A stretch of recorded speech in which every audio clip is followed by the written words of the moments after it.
Today's networks, more than ever, are potentially susceptible to malicious activity. This could be due to things like the use of smartphones by everybody to connect to corporate resources and things like ransomware. In this video, we'll talk about intrusion detection and intrusion prevention. Host intrusion detection systems, or HIDs, are specific to a host, which normally would be running some kind of specific application that we're trying to protect from malicious activity. But we can also use network intrusion detection systems, or NIDS. Network intrusion detection systems aren't specific to a host, but instead are placed carefully on a network to look for anomalous network activity. So the detection part comes through monitoring, where one way to do this is to monitor data, current activity data, to a known threat database or compare it to a baseline of normal activity that was taken within a specific environment. Intrusion detection also can log suspicious activity.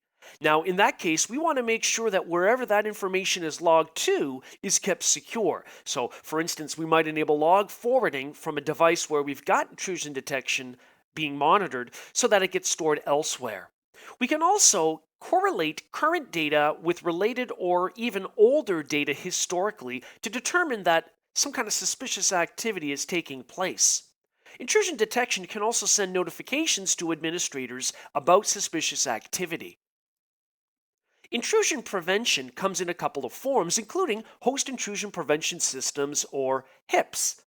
Of course, much like with intrusion detection, there's also network intrusion prevention systems, or NIPS, that work at the network level. Now, not only is detection possible with intrusion prevention, but there can also be an attempt made by the solution to prevent further damage.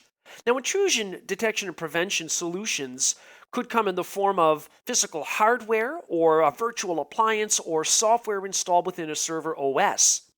Now, with intrusion prevention, we monitor for suspicious activity. We can compare that to known threat database problems or against a baseline of normal activity, just like with intrusion detection. But intrusion prevention allows us to extend that a bit further. So, besides the normal logging of suspicious activity or correlating with current related or older data and sending notifications about this activity, intrusion prevention systems can be configured to attempt to stop the activity once it's detected. Now, this could come in many forms depending on what it is it detects. For instance, we might have our intrusion prevention system configured to block connections from offending IP subnet ranges or addresses if we've got suspicious activity from those sources, or maybe to block a port for an attack that's in progress. Now, you might want to be careful with this when you configure the parameters for that kind of setting, because if we're talking about a web server and it looks like it's being attacked with a distributed denial of service attack, do you really want to block that web server port? Because you're also preventing legitimate connectivity. But the argument against that, of course, is that, well, legitimate activity won't occur anyway if it's being overloaded with useless traffic. We should also consider whether we want to quarantine things like suspected malware or suspected processes. This is also considered suspicious activity. This needs to be configured for the specific environment that you want to use this in, and the reason is because you might end up with too many false positives, things that could potentially appear to be suspicious, and therefore you might be closing ports or stopping processes when in fact they're benign. So it is specific to each and every environment.